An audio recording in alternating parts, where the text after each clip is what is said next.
Hey, black people. I'm still here in London, and I was going through some work, and I was looking at stuff, and we speak again tonight, by the way, and tomorrow. drboycelondon.com if you want to find out more.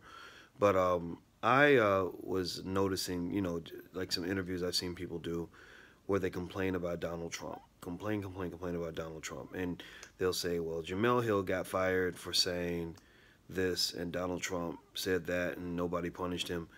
And I think that what is interesting is that I think we don't understand, one fundamental fact. Um, you ain't white. You ain't white. I think that black people, we kind of expect that white people will give us equal and consistent treatment. That if we do the same thing they do, we're going to get the same reaction that they get. We'll get the same opportunities. Our punishments won't be more severe, things like that. And once I got over that bullshit, that lie, the world became a lot clearer to me. The world started to make more sense. I started to kind of understand. Oh, I'm not white. That means that even though I don't deserve to get disparate treatment, if I'm in a white man's house, I probably will get that. You know, and I think that when people do analysis on racism and the things that we go through as black people, the easy target, the conversation that you'll never stop having for the next 100 years, the one that will be repeated over and over again, the easiest low-hanging fruit that you can grab onto is, well, look, this black person over here, he said that and he got fired. Well, the white guy, he did that and he didn't even get in trouble. And I think that when you're saying that, what you're doing is you're sort of implicitly comparing your outcomes to some sort of benchmark. The benchmark is fairness. The benchmark is to say, well, wait a minute, we live in America, and every American citizen will get equal treatment under the law. And I don't really see that as being a possibility within the next 100 years. I think that you can yell and scream all day about it. Doesn't mean it's not, something to be talked about. Fine, if you don't talk about it, that's fine. But I think it's almost like taking a napkin and hitting a brick wall over and over again, slapping every time you get mad, slapping the napkin against the brick wall. You need to move, brick wall, move, and the brick wall ain't gonna move because it's just a napkin, and you just wasting your energy, right? And and I found that the best way to get around the brick wall was to walk around, or to get through the wall was to walk around it, climb over it, get away from it, go a different route. Slamming the napkin against the brick wall is never really going to get you what you're looking for. It'll only leave you tired and frustrated and redundant, And I think about that because I just heard somebody, and I know where she was saying that Donald Trump, Donald Trump said this, and he talked about grabbing women by the pussy, and it was and he didn't get in trouble, but yet Jamel Hill said XYZ on ESPN, and she gets fired, and the person was absolutely correct. I mean, if you want to ask me if it's fair, the answer is no, it's not fair at all. But when you look at the dynamics, you got to look at the environment. The structure here is Jamel Hill is not. She has no power. Jamel Hill does not. I don't say no power. Jamel Hill does not have nearly as much power as you think that she does. Right?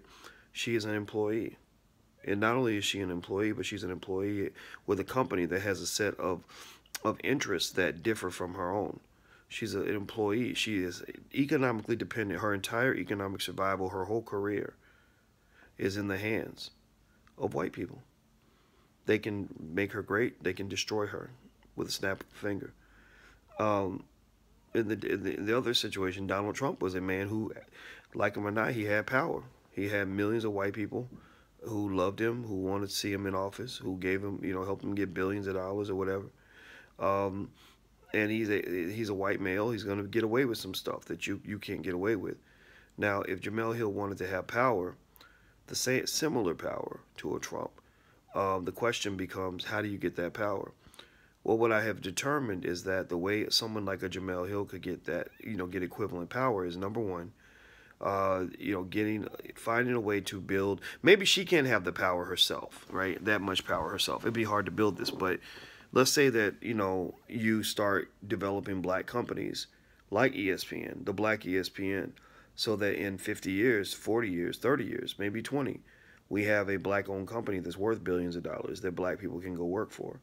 And then black people can be outspoken, and still be okay. Or let's say that this company has a base that is global, that appeals to black people around the world. So they're making 5 billion, 10 billion, $20 billion a year by providing quality news content to black people around the globe. And then let's say that their corporate sponsors are among the massive black companies that we could build over time that sell products to black people and to people of all ethnicities around the world. That would be power. You see, you got to understand when you look at an ESPN, um, where does that power come from to control an ESPN? It comes from, number one, somebody had to start a company. Uh, Number two, that company had to have a base of people that were consuming that content. All the sports fans, whatever. Number three, they have to have corporations that are providing the economic wherewithal for the sponsorship for these companies, for the ESPN to even be on the air. Without their corporate sponsors, they have nothing. So my point is that we have to understand what it means to develop a power base. And even if your power base isn't that powerful, as long as it's independent, that's when you have your freedom. When I started, my companies and everything, and started as a businessman, I always thought about, okay, how do I reach out to black people, and reach out to them globally, so that becomes my support system.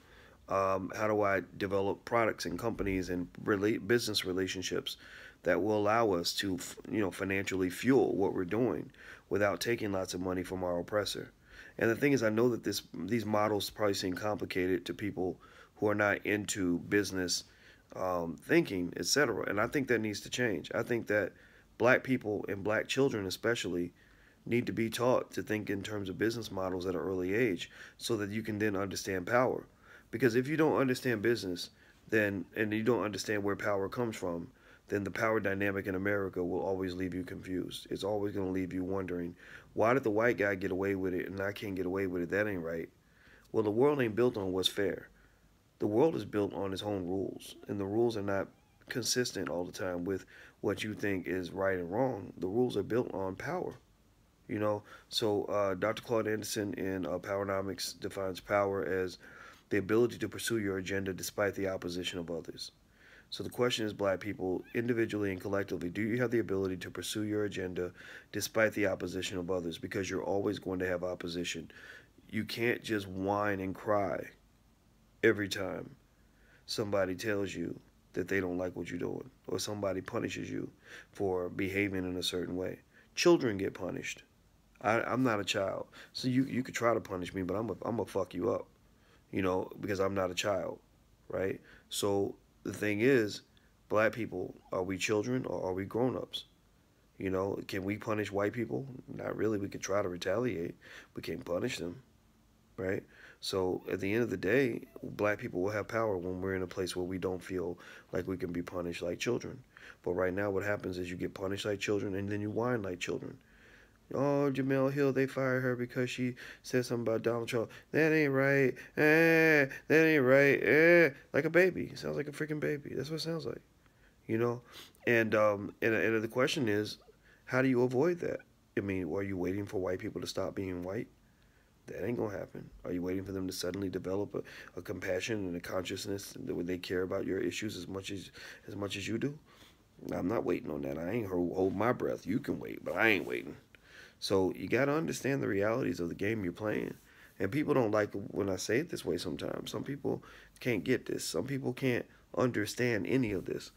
But some of y'all get it. That's why y'all come in. That's why y'all listen to me. That's why we talk. Because you understand what I'm talking about. Something ain't fitting. Something's not quite connecting. Right? Why are we having the same conversations over and over and over again?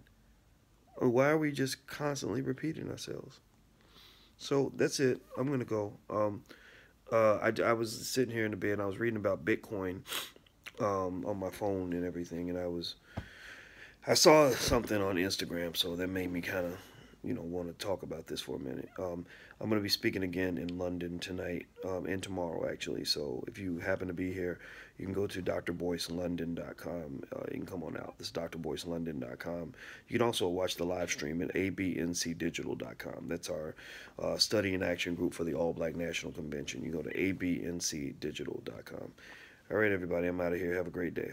And by the way, if you want to learn how to invest in Bitcoin and all that, we're deeply developing our cryptocurrency modules within the Black Stock Market program. You can actually get the first month totally free. Go to theblackstockmarketprogram.com. That's theblackstockmarketprogram.com. And you can try out the first 30 days, see if you like it. Bitcoin, I woke up this morning and I saw that Bitcoin had gone up by $700 per coin. From I think from four, I don't know, 5,200 to 5,900, something crazy. I got to go look at the price. I got to be accurate, but it was insane. I've never seen anything do that before, and I don't know of any investment. The only other investment that's almost that good is starting your own business. That's the only time I've ever seen somebody make a lot of money really, really quickly. And that's why I think it's, if you really want to get ahead in this world, get with your family, man, and just say, we're going to go hard. All we're going to do is think about business, entrepreneurship, entrepreneurial podcasts, read books about it. Because that was my key to freedom, man. That's what got me away from the nonsense of the job that I was on. I couldn't stand the people I worked with every day. It was really, really hard, And I'm just here to tell you guys, there really is something to this. There really is a way out. You just got to believe it's there. If you don't believe it's there, then it'll never be there.